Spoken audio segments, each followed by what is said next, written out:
ভাই আমার কাছে ডিস্টার্ব করো তো।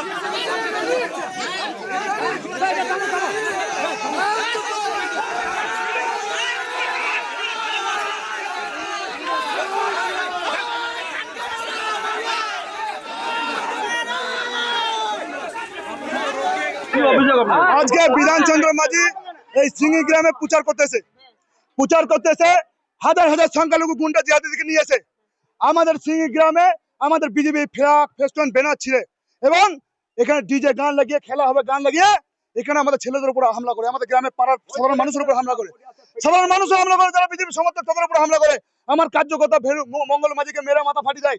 এবং সেখানে এখনো পর্যন্ত পুলিশ প্রশাসন থাকা সত্ত্বেও কিছু করেননি। পুলিশ প্রশাসন প্রচারে থাকা সত্ত্বেও তারা কেন আমাদের ছেলেদের হাত দেবে, আমাদের ফ্ল্যাগ ফেস্টুনে হাত দেবে?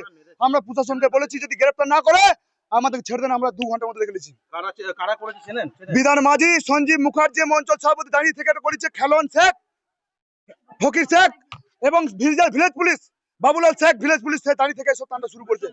হ্যাঁ, পুলিশ প্রশাসন থেকে মারধর করেছে। আমরা তৃণমূল পুলিশ প্রশাসন থাকা সত্ত্বেও এখন কেন ঘটবে? আমরা এখন থানা যাচ্ছি, থানায় গিয়ে তালা মেরে দেবো থানাতে। আজ যতক্ষণ পর্যন্ত গ্রেপ্তার না করছে কোনো সালাকে ছাড়বো না। আজকে বিধান মাঝি আমাদের সিঙ্গিতে ঘুরছিল, ঘোরার পরে ওরা তৃণমূলের জিহাদি কিছু সংখ্যালঘু ওরা ফ্ল্যাগ ফেস্টুন খোকনদার আমাদের প্রার্থী খোকনদার ফ্ল্যাগ ফেস্টুন ছিটতে আসছে, তার প্রতিবাদ করাতে আমাকে ওরা সঞ্জীব মুখার্জি এবং বিধানের সামনে আমাকে ফেলে মেরেছে।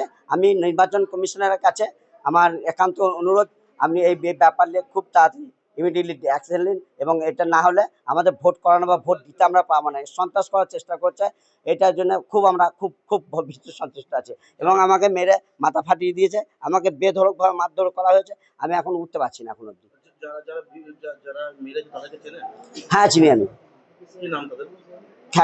ফলন শেখ, আনাই শেখ, খেলন শেখ এবং সঞ্জীব মুখার্জি, হানু, এইসব লোকগুলো ছিল। ওরা তৃণমূল দল করে। আমি ওদেরকে ইমিডিয়েটলি অ্যারেস্ট, ওদেরকে পুলিশ হেফাজতে নিতে, এটাই আমার অনুরোধ। দেখুন, আজকে সিঙ্গি গ্রামে আমাদের প্রায় 2,5-3 হাজার মানুষের মিছিল ছিল।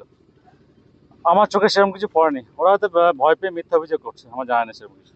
বিজেপি ফেস্টুন পতাকা ফেলে দেওয়া হচ্ছিল, তারই প্রতিবাদ করাতে আমাদের মিছিল সুশৃঙ্খল মিছিল, যদি কেউ ছিঁড়ে থাকে বা ফেলে থাকে জানবেন যে বিজেপির লোক, তারা আমাদের দলে ভিড়েছিল, ঝামেলা লাগানোর জন্য এটা করছে। তখন বিজেপির পায়ের তোলা মাটি নেই, হাতে গোনা 5-6টা লোক, 2,500-3,000 মিছিল মানুষের মিছিলে কি দরকার আছে ওদের পতাকা ছেড়ে? ওরা নিজেরা আমাদের মধ্যে কোনো ছেলেকে হয়তো ঢুকিয়ে দিয়েছে, তারাই ছিঁড়েছে সে সমস্ত।